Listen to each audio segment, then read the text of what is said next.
Both prediabetes and type 2 diabetes is caused by insulin resistance, which is now accepted to be closely associated with the accumulation of fat within our muscle cells. This fat toxicity inside our muscles is a major factor in the cause of insulin resistance in type 2 diabetes, as it interferes with the action of insulin.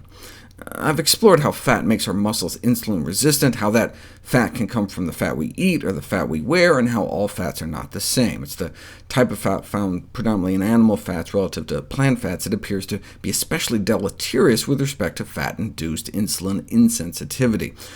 But this insulin resistance in our muscles starts years before diabetes is diagnosed. This is a graph of fasting blood sugars in the 13 years prior to the onset of diabetes. Insulin resistance starts over a decade before diabetes is actually diagnosed, as blood sugar levels slowly start creeping up. And then, all of a sudden, the pancreas conks out and blood sugars skyrocket. What could underlie this relatively rapid failure of insulin secretion? At first, the pancreas pumps out more and more insulin, trying to overcome the fat-induced insulin resistance in our muscles, and high insulin levels can lead to the accumulation of fat in our liver, called fatty liver disease. Before diagnosis of type 2 diabetes, there's a long, silent scream from the liver. As fat builds up in our liver, it becomes resistant to insulin too. Normally, the liver is constantly producing blood sugar to keep our brain alive between meals. As soon as we eat breakfast, though, the insulin released to deal with the meal normally turns off liver glucose production, which makes sense, since we don't need it anymore. But filled with fat, the liver becomes insulin resistant like our muscles, and so doesn't respond to the breakfast signal, and so keeps pumping out blood sugar all day long on top of whatever we eat. So the pancreas pumps out even more insulin to deal with the high sugars, and our liver gets fatter and fatter. That's one of the two twin vicious cycles of diabetes. Fatty muscles, in the context of too many calories, leads to a fatty liver, which leads to an even fattier liver. This is all still before we have diabetes, but then the next vicious cycle starts. Now, fatty liver can be deadly, so the liver starts trying to offload the fat by dumping it back into the bloodstream in the form of something called VLDL, and that starts building up in the cells of the pancreas that produce insulin in the first place. So now we know how diabetes develops. Fatty muscles leads to a fatty liver, which leads to a fatty pancreas. It is now clear that type 2 diabetes is a condition of excess fat inside our organs. The only thing that was keeping us from diabetes, from unchecked skyrocketing blood sugars, is that pancreas was working overtime, pumping out extra insulin to overcome insulin resistance. But as the so-called islet or beta cells in the pancreas are killed off by the fat buildup, insulin production starts to fail, and we're left with the worst of both worlds, insulin resistance combined with a failing pancreas. Unable to then overcome the resistance, blood sugar levels go up, and we have type 2 diabetes. This has implications for cancer as well. Obesity leads to insulin resistance, and our blood sugars start to go up, so our pancreas starts pumping out more insulin to try to force more sugar into our muscles, and eventually the fat spills over into the pancreas as well, killing off the insulin-producing cells, and we've got diabetes, in which case we may have to start injecting insulin at high levels to overcome the insulin resistance, and these high insulin levels promote cancer.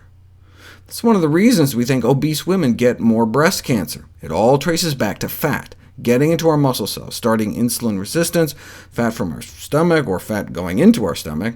So now it should make sense why the American Diabetes Association also recommends reduced intake of dietary fat as a strategy for reducing the risk of developing diabetes.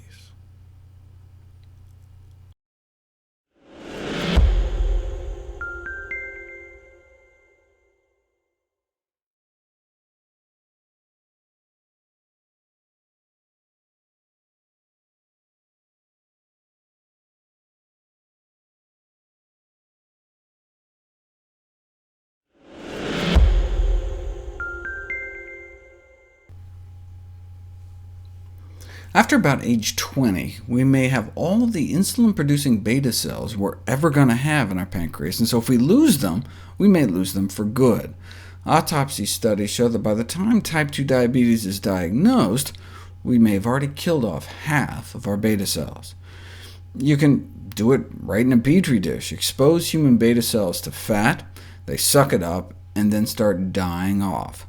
A chronic increase in blood fat levels is harmful, as shown by the important effects in pancreatic beta cell lipotoxicity. Fat breakdown products can interfere with the function of these cells and ultimately lead to their death. And not just any fat, saturated fat.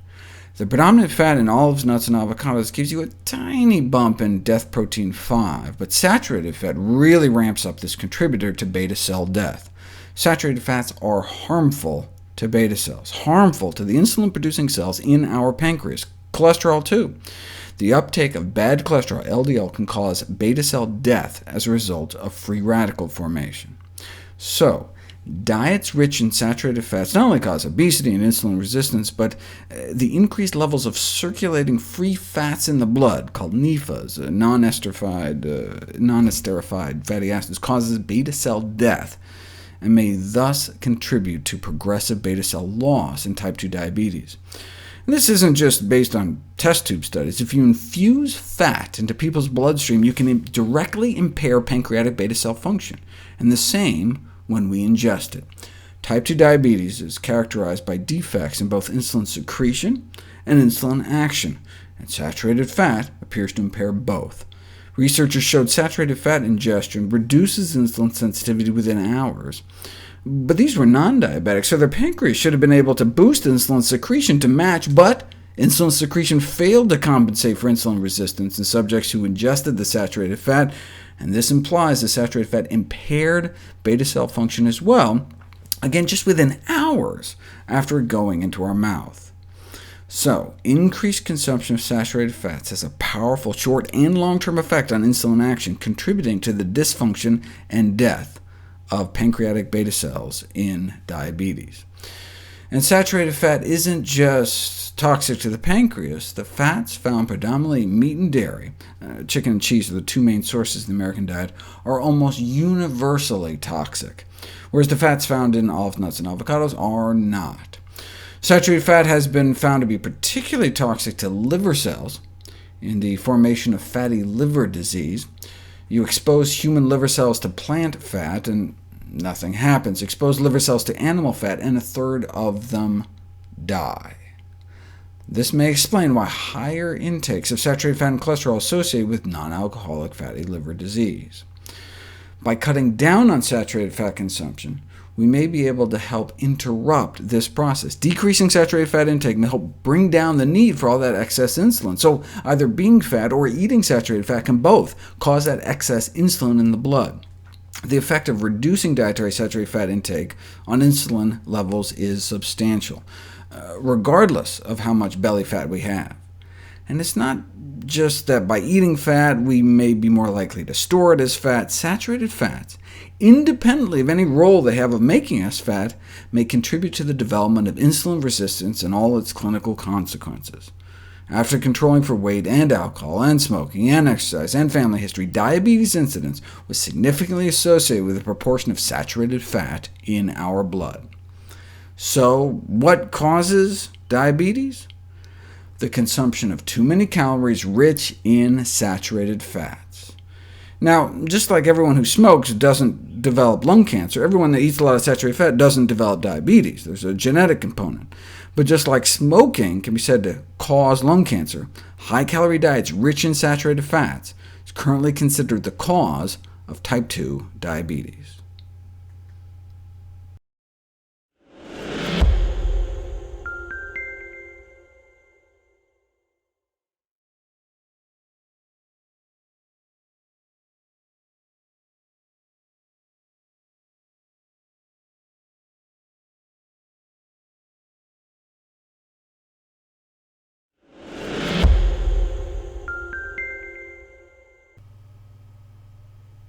In just one decade, the number of people with diabetes has more than doubled. According to the Centers for Disease Control and Prevention, by 2050, 1 out of every 3 of us may have diabetes. What's the big deal? Well, the consequences of diabetes are legion. The #1 cause of adult-onset blindness, the #1 cause of kidney failure, the #1 cause of surgical amputations. What can we do to prevent it? Well, the onset of type 2 diabetes is gradual, with most individuals progressing through a state of prediabetes, a condition now striking approximately 1 in 3 Americans. But only about 1 in 10 even knows it. Since current methods of treating diabetes remain inadequate, prevention is preferable, but what works better, lifestyle changes or drugs? We didn't know until this landmark study was published in the New England Journal of Medicine. Thousands were randomized to get a good double dose of the leading anti-diabetes drug, or diet and exercise. The drug, metformin, is probably the safest diabetes drug there is.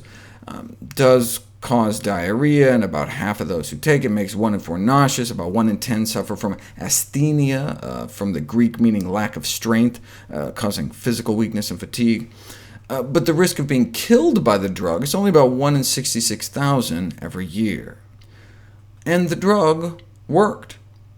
Compared to placebo, in terms of the percentage of people developing diabetes within the 4-year study period, fewer people in the drug group developed diabetes. But diet and exercise alone worked better. The lifestyle intervention reduced diabetes incidence by 58%, compared to only 31% with the drug. The lifestyle intervention was significantly more effective than the drug and had fewer side effects. More than 3/4 of those on the drug reported gastrointestinal symptoms, though there was more muscle soreness reported in the lifestyle group on account they were actually exercising. Other studies subsequently found the same result. Non-drug approaches, superior to drug-based approaches for diabetes prevention. And the 50% or so drop in risk was not for people that actually improved their diet and lifestyle, but just those instructed to improve their diet and lifestyle, whether or not they actually did it. Check this out. This is one of the most famous diabetes prevention studies. 500 people with prediabetes randomized into a lifestyle intervention or control group. And during the trial, the risk of diabetes was reduced by that same 50 to 60%. But only a fraction of the patients met the modest goals. Even in the lifestyle intervention group, only about a quarter were able to eat enough fiber, meaning whole plant foods, and cut down on enough saturated fat, which in this country is mostly dairy, dessert, chicken, and pork. But they did better than the control group, and fewer of them developed diabetes because of it. But what if you looked just at the folks that actually made the lifestyle changes, met at least 4 out of 5 of those wimpy goals? They had 0 diabetes. None of them got diabetes, 100% drop in risk. Bottom line, type 2 diabetes can be prevented by changes in lifestyle, even in high-risk prediabetic subjects. The fact, then, that type 2 diabetes, a largely preventable disorder, has reached such epidemic proportion is a public health humiliation.